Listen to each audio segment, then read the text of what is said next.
Hello, friends. Today I want to talk to you about self-sabotage in disguise. Self-sabotage is very sneaky. There are many layers to it. And with the kind of self-sabotage I'm talking about today, it's a kind we don't generally recognize we're doing. Often when we think of self-sabotage, we think about doing an action that goes against weight loss. Like I'm overeating and over snacking every night, or I'm always over snacking on the weekends and skipping meals. The form of self sabotage I want to talk to you about today is where you're not taking action.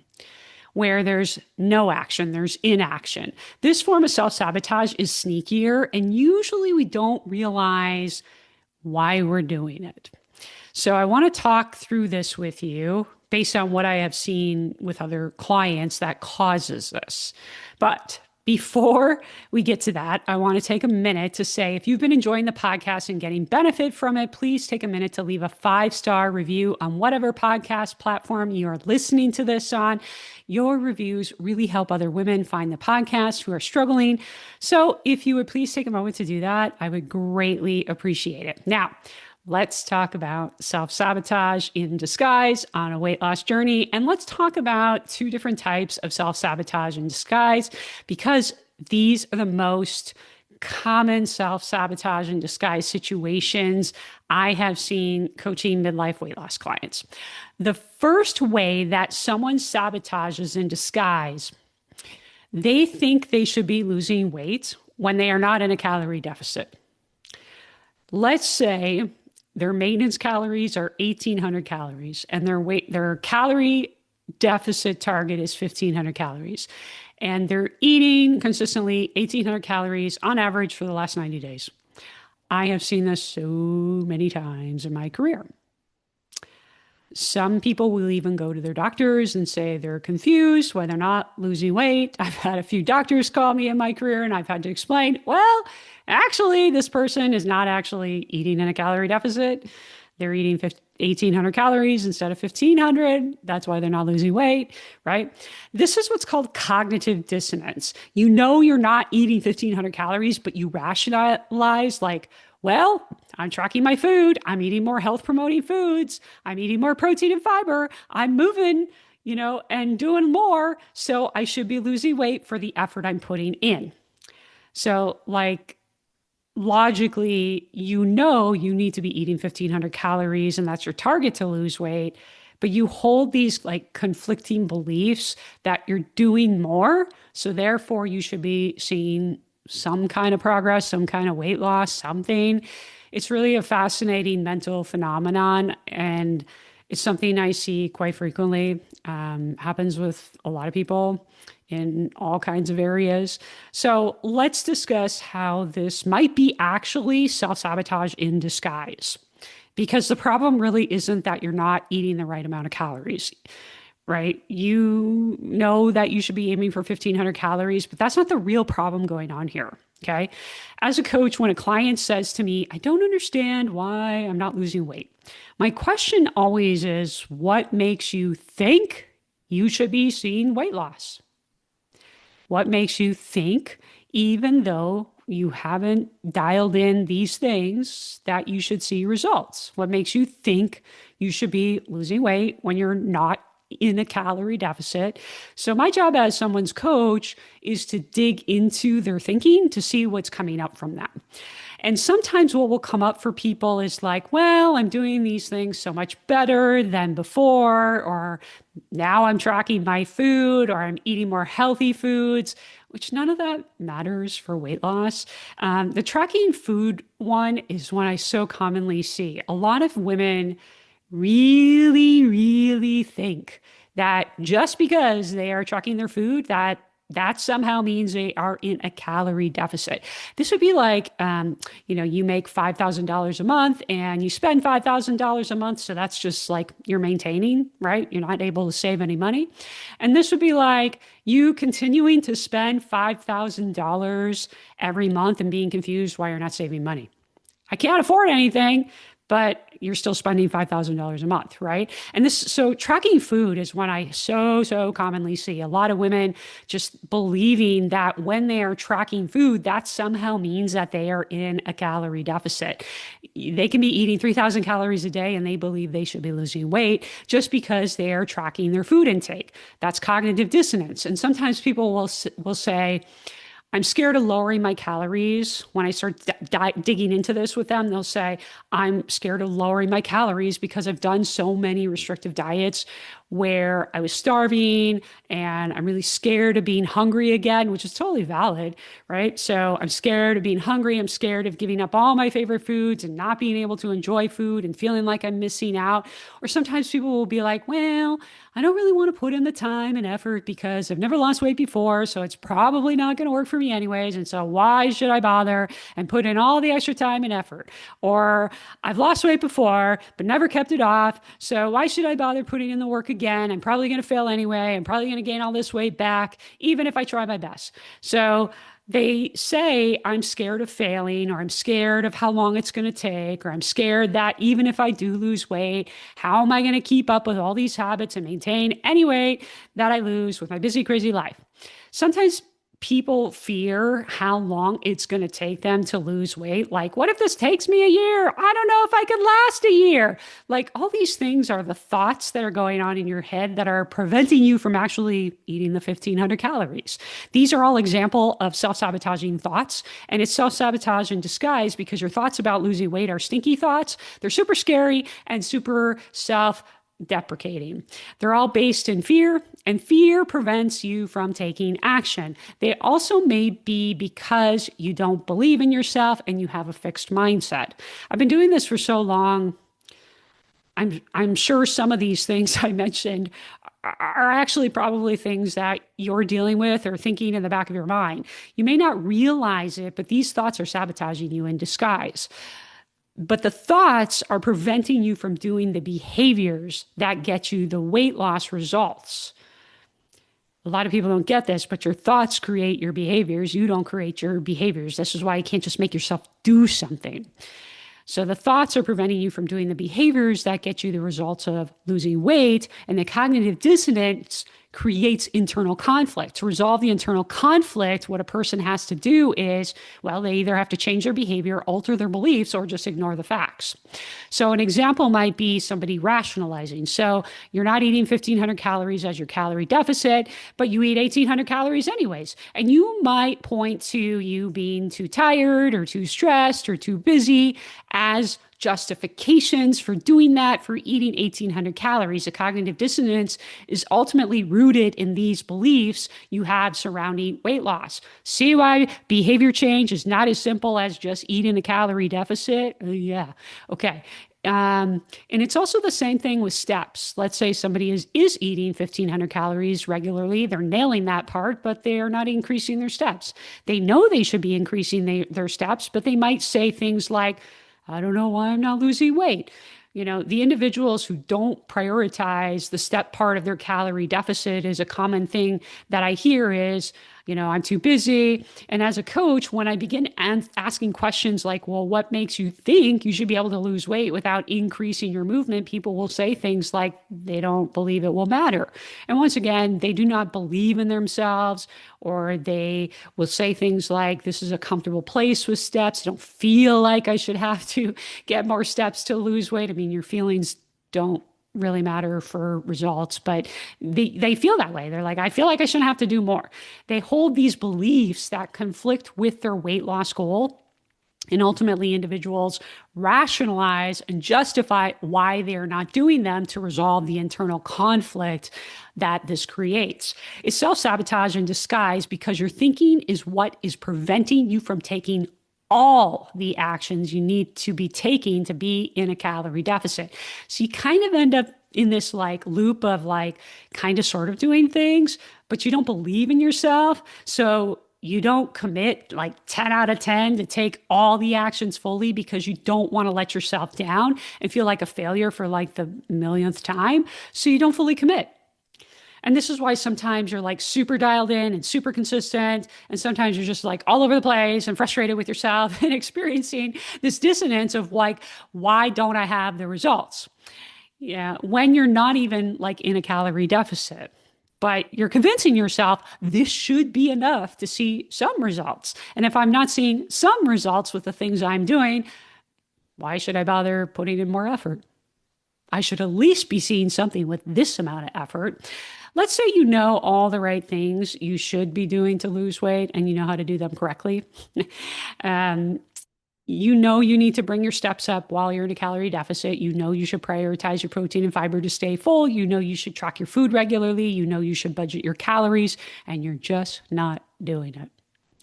You know you're not doing it, and you're stuck in this limbo of, I know what to do, but I don't know why I'm not doing it. And you're playing these mental gymnastics of, why am I like this? What's wrong with me? This is self sabotage in disguise. Now, I've been helping midlife women lose fat sustainably for 11 years as my full time job. And if I had to guess, you have a library in your brain of all the times you failed, or maybe the approach was too rigid and extreme when you have tried to lose weight in the past, and it was just totally miserable. Here's all the times you failed. Here's all the times you tried to do this, and it was rigid, miserable, and extreme. Your brain is saying, how's this time even going to be different? Why am I going to put myself through all this misery just to feel like a failure again? You haven't followed through before. You haven't done what you said you would before. So even if I do put in all this time and effort, I probably won't get any of the results that I want. I'm not even getting results now. So then I'm going to feel really terrible and feel like a failure if I try to even do more because I'm probably not going to succeed. Yeah, that's a great way to think about it. If you want to sabotage yourself. And that thinking might be leading you to think, I might as well not try because if I try and I fail, I'm going to feel terrible and I'm going to feel guilty about all the people in my life that I let down. And I'll feel bad because I have let myself down again, too. I'm going to just feel terrible if I let myself down. I don't necessarily love where I am right now. I don't necessarily love how my body looks and feels. I don't love the fact that I have no confidence and no energy. However, it's scarier for me to make this change and not get results and then let myself down. So then you don't make a change because you know you can't depend on yourself. And you may have also done deprivation type diets in the past where you starved yourself, or maybe your Weight Watchers points were really low. And whether or not you realize you were starving yourself or your points were too low, or maybe that you were dieting in a very disordered way and you weren't feeding your body properly to lose weight, now, even though you don't know those things, and those are all really kind of the big issues, is like your approach to losing weight. Now you're scared of doing something even normal. Like you can have the best plan where you're full and satisfied, not starving. You can have the best plan, and the only thing you're really having to do is budget your calories like you budget your finances, but you won't do it because you'll be scared you're going to be starving. You might also think, you know what? Even if I do lose weight, how am I ever going to maintain it? I've never maintained it before. Am I going to have to keep doing 10,000 steps a day? Am I going to have to keep eating this much protein? What am I going to have to do to keep this weight off? How am I going to keep planning my meals like this? How am I ever going to do this with my job, family, kids, and life? All this is fear because you don't believe in yourself. It's self-sabotage because you do not believe in yourself. You can have the best, most sustainable, doable, practical plan for life, but you will sabotage yourself because in your mind, you don't believe in yourself and you don't believe in your ability to change. Sometimes you're scared because you're like, oh my gosh, what if I'm starving like these other diets that I did? What if I do all this work and I put in my best effort? And what if I still don't lose weight? What if I do lose weight and then I don't keep it off? What if I gain it back? You're scared of failing because you have a library in your head of all the times you failed. So in your mind, you're trying to avoid that feeling of failing again. And then you justify to yourself, I don't really like how I look and feel right now. I don't like being overweight. I don't like being unhealthy and having high cholesterol. Even though I don't like these things, it's familiar. I know what to expect day to day. And I don't have to put in much work. I can just stay here where it's comfortable and kind of sort of be content. I'm not going to really love my body and not really going to love like how out of breath and how out of shape I am, but I can kind of sort of be here. And so then that's what you end up doing. You sort of rationalize and justify because, again, you have cognitive dissonance. You want the goal, but again, keep sabotaging yourself. And so then you rationalize, like, well, I can kind of stay here. This is comfortable. I don't have to do a lot of work. I don't really love it, but I know what to expect and I don't have to do anything extra. So essentially, you're saying, I'm not happy with my body. I'm not happy with my health. Don't love that I have no energy and feel sluggish, but I know I can get by this way. This is familiar. I know what to expect. I can deal with this. And so you justify not doing the things that you're scared of doing because you're scared of failing. You're like, what if I put in all this time and effort and money and do all this work and I let myself down again? I will feel disappointed in myself if I don't reach my goal. And what if I don't lose weight and keep it off forever? As I said, these are just some of the thoughts, but you likely have a library of all these kinds of thoughts in your head, of all the times you failed, and they're swirling around in your head, constantly telling you, you're probably not going to be able to do this. This is probably not going to happen. How's this even going to be different? The bottom line is you're scared of feeling disappointed and failing again. You're scared of letting yourself down. And this is why I always say, fat loss is simple, but it's not easy. The stuff behind the scenes with your thoughts and your mindset, there's a lot of layers there that make fat loss really, really hard. Makes your relationship with food hard. Everything is really hard, even though on the surface it seems very straightforward because you will unconsciously get in your own way. You're not doing it like on purpose, but unconsciously this is happening. That's why I said it's in disguise. It's happening in disguise. So you might know all the right things to do to lose weight, all the correct things to lose weight, but you might not actually be doing it or doing it consistently enough, and it's getting in your way. So, if any of this is resonating with you, I want to mention that I have a free download in the show notes for you with questions I would ask you if I were coaching you on self-sabotage. You're thinking in the back of your mind that you might want to give up despite really wanting to figure out how to lose weight and get healthier. So, if that's you, grab that download in the show notes. And I've got those questions there for you so you can do some self-reflection and self-coaching to see if you can dig into this deeper. Fear is one of the biggest things that prevent people from reaching goals, any goal. And especially on a weight loss journey, again, because you likely have done a lot of bad diets and you still look at food as good or bad. And then you shame yourself because you ate a cookie. And so because of that, you're scared, which is normal. I think it's really, really prevalent with midlife women that I work with because, again, they've done just so many of these like diets, which you can follow a protocol for 30, 60, 90 days, but it's always going to let you down. It's never going to be sustainable. Nobody can ever live in extremes. If you can't do it until you're 85 plus years old, it's just not going to work. And so because so many women who are in their who are middle aged, right? Because they've done so many of these diets and have felt left down, they did put in their best effort and they didn't get the results they wanted, or they felt disappointed for the amount of effort they gave, or it wasn't sustainable. And so they like internalized that, and then they fear the next time they try to lose weight, like even if they're doing the best plan or the most sustainable plan, a simple plan, something normal, not restrictive, they will internalize that fear and carry it with them and then sabotage themselves because of the library of failures in their mind.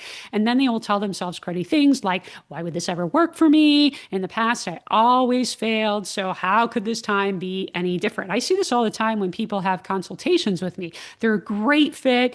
We're a great fit to work together and to, figure out what's been keeping them stuck.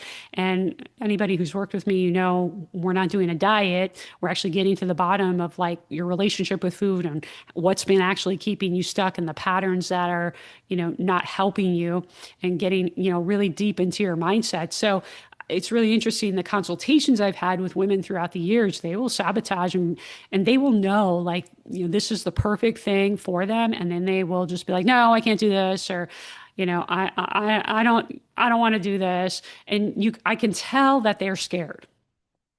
And when I ask them why they're scared, they will say things just like what I just told you, right? What's the guarantee that I'm not going to fail again? I'm scared that I'm going to eat the wrong thing, right? Because you probably have never done one coaching. You've just been a dieter your entire life. So of course you're scared. That's very normal. But that's also self-sabotage, like not getting help. Like you're struggling with a problem for like decades, and then you're like, I don't want to get help because I might fail. It doesn't even make sense, right? I always find, this thinking so interesting because I work with so many women who are just smart, professional women who have achieved awesome things in their life. And I'm like, what makes you think you wouldn't reach your goal? Like, where does that idea even come from? Because you've achieved all these other awesome things. What makes you think that in this one little area of your life with nutrition and weight loss, that you can't possibly succeed? I mean, maybe you just haven't found success yet. Maybe there's certain things you just have not figured out yet. Maybe you haven't learned how to lose weight correctly yet. Doesn't mean you can't figure this out. It only means you haven't done it yet. If you struggle with self-sabotage, it's very likely you have a fixed mindset. People who have a fixed mindset give up very easily. They look at failure, they look at challenges as proof of not being good enough. They're not good enough, or they're not able to get results. They usually have a very poor sense of, self-belief that they can accomplish things. So they view failure or life challenges, normal life things, normal life stresses. They view those things as a sign that they aren't cut out for what they're trying to accomplish. And sometimes they even feel threatened by the success of others and use other people's success to justify giving up. They may even feel jealous of other people's success. They may know, like, their neighbor who just lost 20 pounds in a month. They may know she's like doing some cruddy shake program she can't sustain until she's 85, but they will still envy that person and sabotage themselves. People with a fixed mindset tend to say things like, why bother? Nothing works for me. I can't. I struggle. They believe certain skills or abilities are things other people are born with. I'm not somebody who can ever be athletic. I'm not somebody who can ever like to exercise. Those would be examples of somebody with a fixed mindset.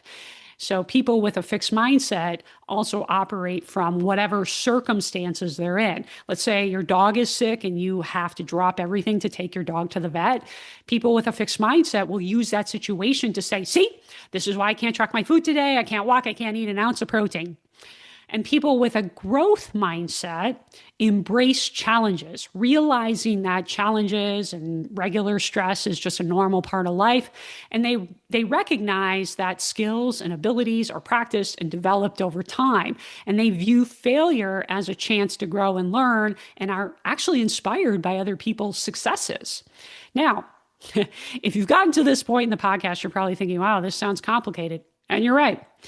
This is why weight loss is not easy. Your brain does all kinds of these mental gymnastics that keep you stuck. Changing your behaviors to get results that last is work. And your thoughts and your fears and your mindset are the biggest barriers. I say this all the time. Fat loss is simple, but it's not easy when you have all these negative thoughts and beliefs and you're not addressing any of them. You're just taking them into weight loss. You're trying to count your calories and you're taking all this baggage, all this junk into your calorie deficit. It doesn't work. You can't out-calorie count this kind of stuff. You have to fix it. And low carb doesn't fix it. Fasting doesn't fix it. Exercise doesn't fix it. Protein doesn't fix it. Many women are stuck because they are self-sabotaging like this in disguise. That's not a food problem. It's a how you think problem. It's a what you believe about yourself problem. The good news is you're not alone.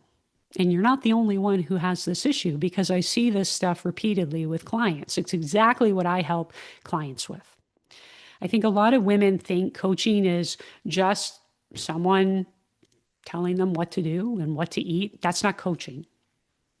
The food part and the technical part of weight loss is the easy part once you have a good relationship with food and mindset. It's the thinking part and the belief part about your ability to change that will keep you stuck in a cycle of sabotaging in disguise. And you're sitting there going, I don't understand why I'm like this. So if this is you, know you're not alone. No, this is not a you only problem. It's pretty common. And know that there's people like me who can help you. Okay. You don't have to stay with this problem forever.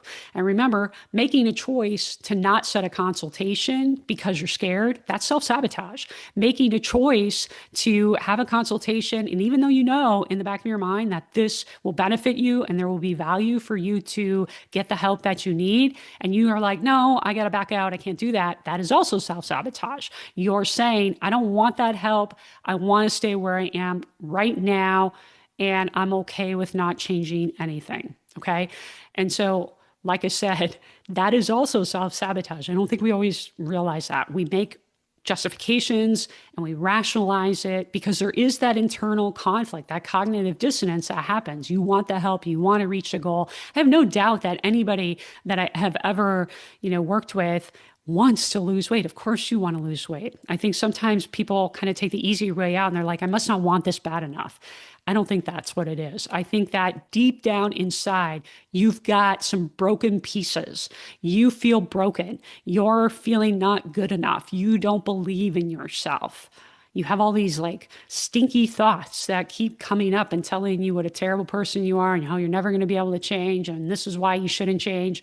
So you feel somewhat broken, but you're not. And just know there are people like me who can help you. And if you're interested in getting help, the link to schedule a consultation with me is in the show notes. And if you schedule a consultation, we'll talk about how I can help you with this. And ladies, I hope that this was a helpful episode for you. I'll talk to you soon.